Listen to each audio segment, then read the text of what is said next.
The lights of the chamber were blinding, searing down on polished mahogany desks and leather-backed chairs that had witnessed decades of history. The air was heavy, hushed, but pulsing with the quiet anticipation of millions watching through their screens across the country. Inside, the stage was set for what should have been a routine congressional hearing, a panel where sharp questions met carefully measured answers. But tonight, nothing felt routine. Every breath hung in the air like smoke, fragile and tense, waiting for the spark that would ignite it. Representative Jasmine Crockett sat straight in her chair, her hands folded neatly in front of her, though her pulse hammered in her throat. She had built her career on refusing to shrink back from a fight, no matter how towering the adversary. In the rough arenas of politics, where voices clashed louder than any storm, she had earned a reputation as fierce, intelligent, and unapologetically bold.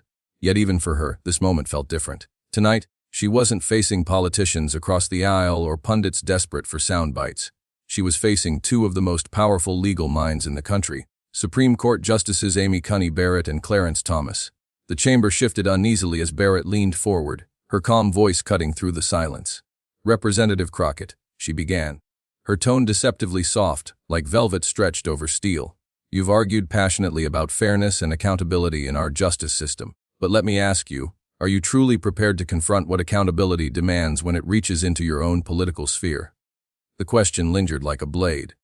Crockett inhaled slowly, feeling the weight of it press against her chest.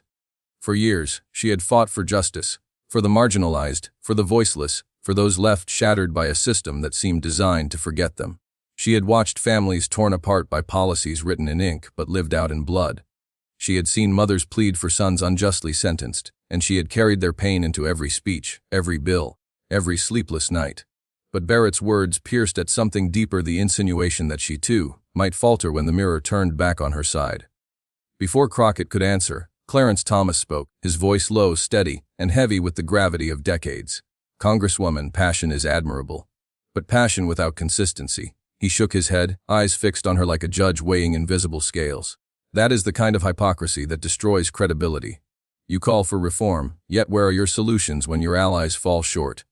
The crowd stirred, murmurs swelling, reporters scribbling furiously. For a moment, Crockett felt cornered. Two towering justices pressing from either side, their words slicing not like personal attacks but as undeniable challenges. It wasn't just about policy anymore. It was about her conviction. She closed her eyes briefly, and in that heartbeat of stillness, a memory flickered. She was 13 again, standing beside her mother in a cramped courthouse in Texas, watching her uncle sentenced for a crime he didn't commit. The lawyer had barely spoken in his defense. The judge had barely looked at him. Jasmine had clenched her fists so hard her nails drew blood. She had promised herself then that if she ever found her way into power, she would be the voice that no one else offered him. When she opened her eyes, the chamber came back into focus. The cameras, the glaring lights, the watchful eyes of two justices, and the millions beyond the screen.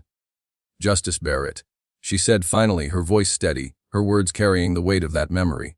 "Accountability does not frighten me. What frightens me is a system that applies it selectively. I have fought too long for voices that were silenced, for communities dismissed. If accountability comes for my allies, so be it. But I will not stand by and allow it to fall only on the powerless, never the powerful." There was a shift in the room, subtle but undeniable. Barrett's brow furrowed slightly, and Thomas leaned back, studying her with eyes that betrayed no easy dismissal. But even as Crockett stood her ground, a new tension coiled in her chest. Because beneath her defiance there was fear, not of losing the debate, but of losing herself. Could she truly be as relentless in her principles when it meant cutting against the grain of her own side? Would she still be embraced by those who looked to her as a champion if she dared to call them out too? That internal war brewed quietly, a shadow behind her words. The hearing pressed on, winding through legal arguments and fiery exchanges. Subplot after subplot unfolded. Protesters outside the chamber clashed with security, their chants echoing through the marble halls, demanding fairness not just in the courts but in housing, healthcare, education. Inside, a young aide, new to politics, eyes wide with disillusionment, scribbled notes for Crockett, silently questioning whether justice was ever more than theater. And in the midst of it all, an old reporter in the back, grizzled and wary, whispered to himself that he had never seen such raw confrontation play out live, unfiltered, unguarded. Then came the climax. Barrett posed the question that made the air quake. "Representative, if the principles you speak of demand that you confront corruption on your side with the same fire as you do the other, will you risk your career for it?"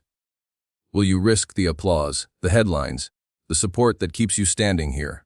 For a long moment, silence. Crockett's throat tightened.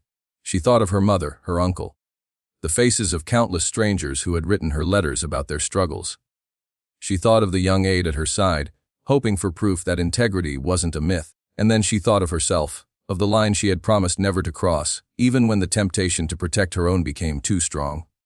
Yes, she said finally, her voice breaking slightly but louder than it had been all night. Because justice is not justice if it is convenient. If I lose everything for saying that, then maybe I never deserved this seat to begin with. The words struck like thunder. The chamber erupted, not with applause, not with jeers, but with stunned silence, a silence that spoke of respect, disbelief, and a reckoning too great to ignore. Even Barrett's lips curved into the faintest shadow of a nod. Thomas, for the first time, allowed the corner of his mouth to shift as though acknowledging a rare kind of courage.